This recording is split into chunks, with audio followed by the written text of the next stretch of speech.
Hello! We are introducing an appetizer scenario right before we start rolling in the proper game scenarios. This is called Chapter 3 Opportunity Cost and Production Possibility Curve. This is a fun scenario that we wanted to add to the collection right before we are gonna start rolling out more and more proper city building scenario from next week. So stay tuned because there are more scenarios coming in the next couple of weeks. This one is a cute one. I'm gonna just select easy mode. As usual, for more information, check my first workshop regarding easy versus hard. But remember, it has no effect on your actual score. It doesn't affect your ability to gain points and progress in the game and in the course.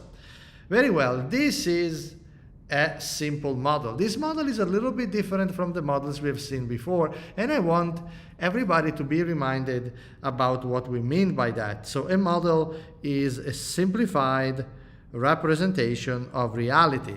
So you can make up the models that you want. If you want to emphasize a certain aspect of reality, go ahead and do it. In this level, what we are emphasizing is that people sometimes, they can get tired when they do activities during the day. You can see that I have a stamina bar on top of my character here, and every time I move, I consume stamina.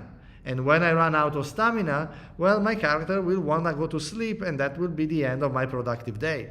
So this is a model that captures the idea that sometimes energy is the scarce resource. You've got only so much energy during the day. Moving certainly consumes energy, so you need to be careful how you move around if you want to maximize maybe the production or the happiness that you want to get out of each and every day. Very well, this is just another simple example, a simplified representation of reality where we focus on the fact that stamina can be limited. Fantastic. Now, what we really are going to look into this scenario, the main concept, is the concept of production possibility curve, which captures the maximum output possibility, the maximum output that you can produce if you want, if you use your inputs efficiently. Let me go from this very abstract definition of production possibility curve to a very simple definition that is highly digestible. See what is the issue here in this level. I actually recommend that you go, talk with the quizard. You can get a little bonus by answering their questions. So please do it at a certain point. Answer their question. You also have a little bit of a tutorial here. If you read what the red wizard is telling you, let me close my iPad so you can see it. So you have a little bit of a tutorial here. So check what the red wizard is saying, check what the blue wizard is saying. Just the same, you're gonna get a lot of interesting information. But the main idea is that in this level, I am tasked to collect blue and red mushrooms. And I'm doing it just right now. And if I click on the dinner table up here, I can put them and they increase my happiness, which you can see in here and in here. Because I placed 2 mushrooms, now I have 2 utils or 2 units of happiness. So that's what you need to do. Easy enough. You pick one and you deposit that in your dinner table, and that's it. But this exercise, it's actually a little bit more profound than that. If you look at this from the perspective of a graph, let me just zoom in here and draw a little graph for you. What I just did is deciding on my production allocation. You can in fact see it sitting here in the table. Now, what I've done has been to collect 2 red mushrooms, and so far, and 1 blue mushroom. This is what I just did on screen. If I go and I get another blue mushroom just like this, and I place it on my table, I might actually move this around so you guys can see, and place it on the table. There you have it. Now I would have 2 blue mushrooms, so my point would be this one. This point indicates just that currently I have produced 2 blue mushrooms and 2 red mushrooms. But is this the most efficient use of my time? In fact, let me finish this level and let me get a few of these. Let me walk around. There you have it. Oh, finish my stamina. That's all I could do. So let me place everything in there very well. Let me now skip to end the scenario. And what am I seeing here? Well, I haven't done that well. My score is pretty low. This really means that there was a different approach, a different path that I could have followed, that could have accrued me more mushrooms and hence more happiness. Remember, this is benchmarked against the top score that some other students have achieved. So it was possible to get more blue and red mushrooms. I just didn't use a very good strategy. Very well, so let me retry. So let's replay the scenario. In fact, if you want, if you're in easy mode, you can even see how much other people, other students, the best in fact of them, have produced and consumed. They've gotten 12 blue mushrooms and 9 red mushrooms. You can click here to actually cycle through what they produced and also what they consumed, and this is your target. Now, in order to understand which one of them you should collect, you need to think in terms of opportunity cost. If I decide to move to get this blue mushroom here, I am consuming a certain amount of stamina. So let's say I want to get this mushroom. I'm consuming a certain amount of stamina, and that has a certain opportunity cost because I could have instead moved somewhere else and picked up some other mushroom. Every time you make a decision, every time you make a path, you are changing the opportunity cost of the next mushroom that you are attempting to consume. You have to be mindful of that and try to think about the optimal decision making in this context.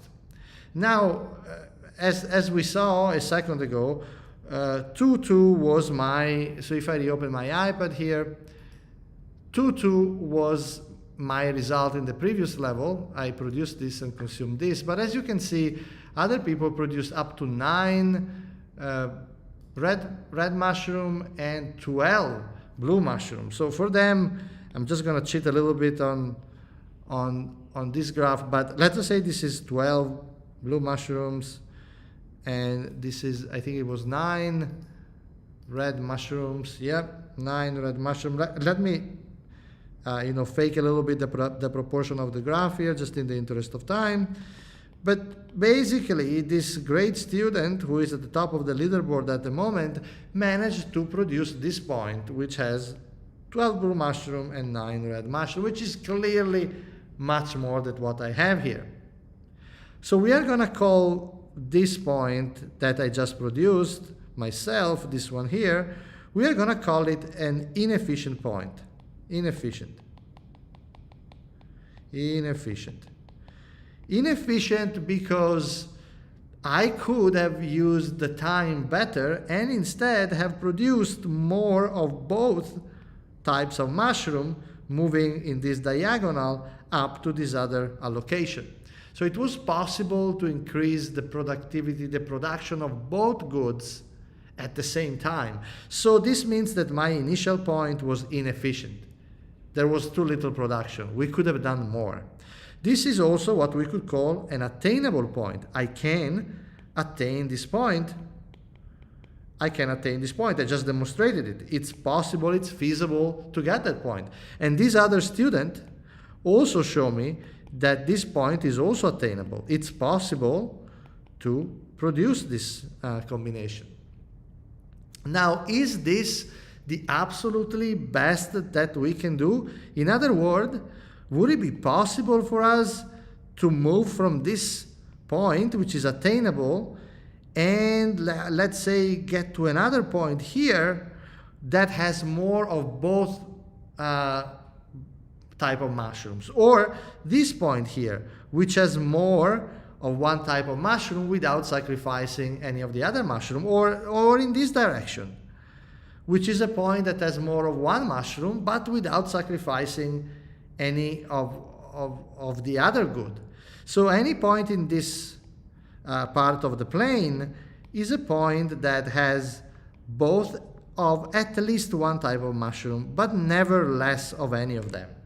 So these are all more efficient points, in other words. So if someone else comes in, for example, and demonstrate that they can, in fact, achieve this point, that would prove that this initial point was also inefficient.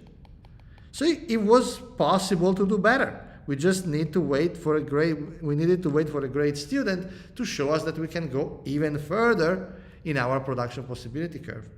If, assume now, by assumption, I'm just making up these numbers, of course, but just assume that it's not possible in any way to move further into this area starting from this purple point.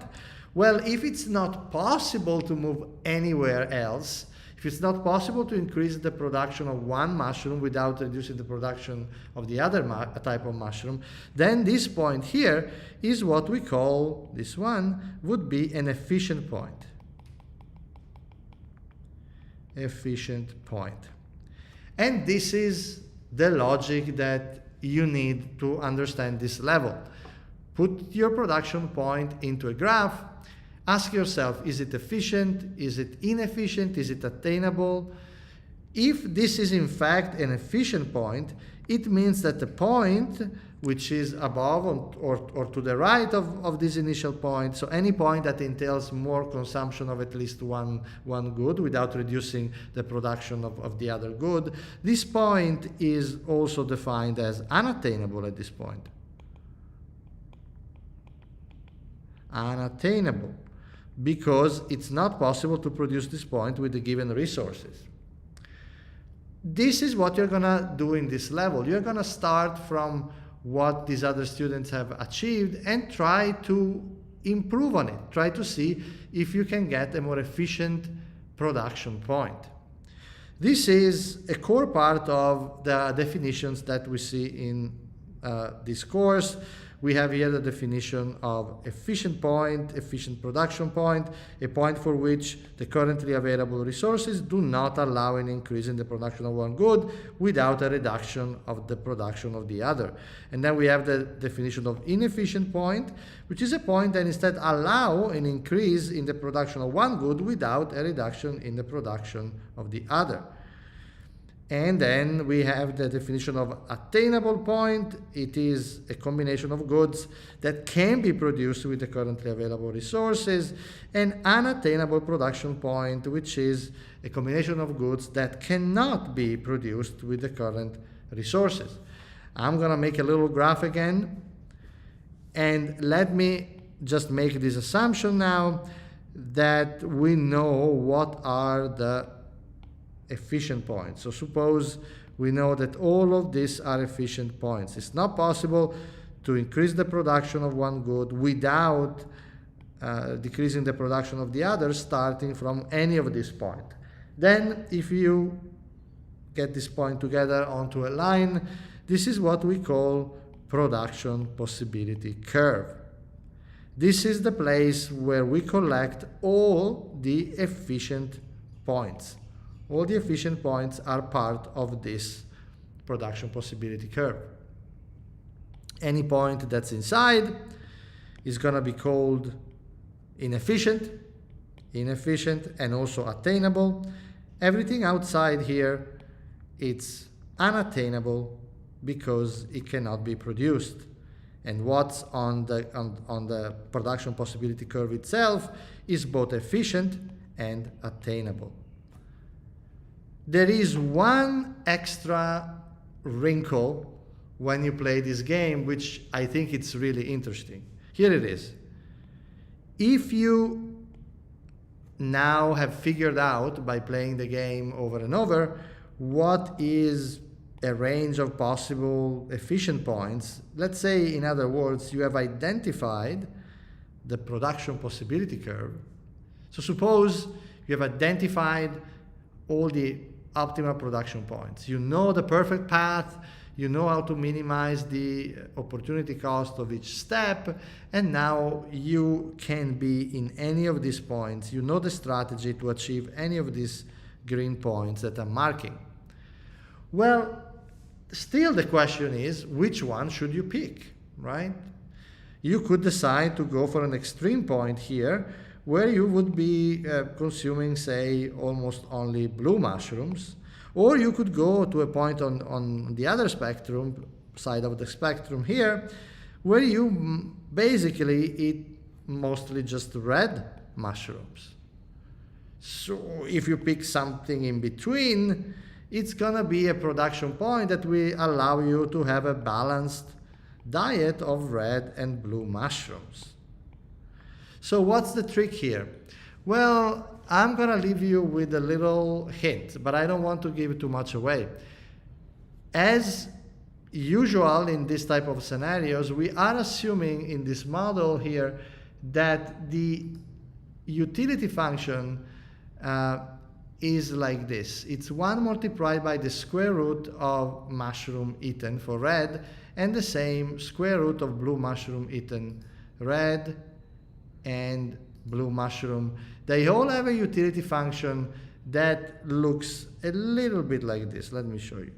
It is a square root, which means that as you, say, consume, you go from 1 to 2, to 2, 3, red mushroom, your happiness is initially increasing by a lot, but then as you consume more and more, the increase becomes smaller and smaller. So there are, as we say in economics, decreasing marginal utility effects here at play. The more you eat, the less the extra mushroom gives you in terms of happiness.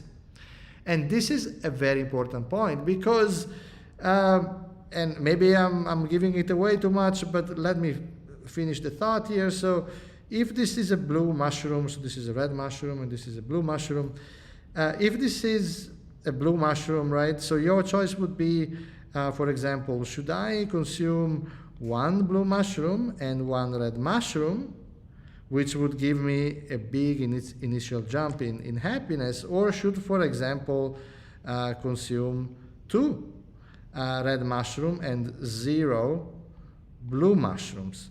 Well, if I consume 2 red mushroom, I would get a boost from the first one, which is very high, but a little bit smaller on the second mushroom. In other words, it's usually better to have a balanced diet instead of consuming all of one thing.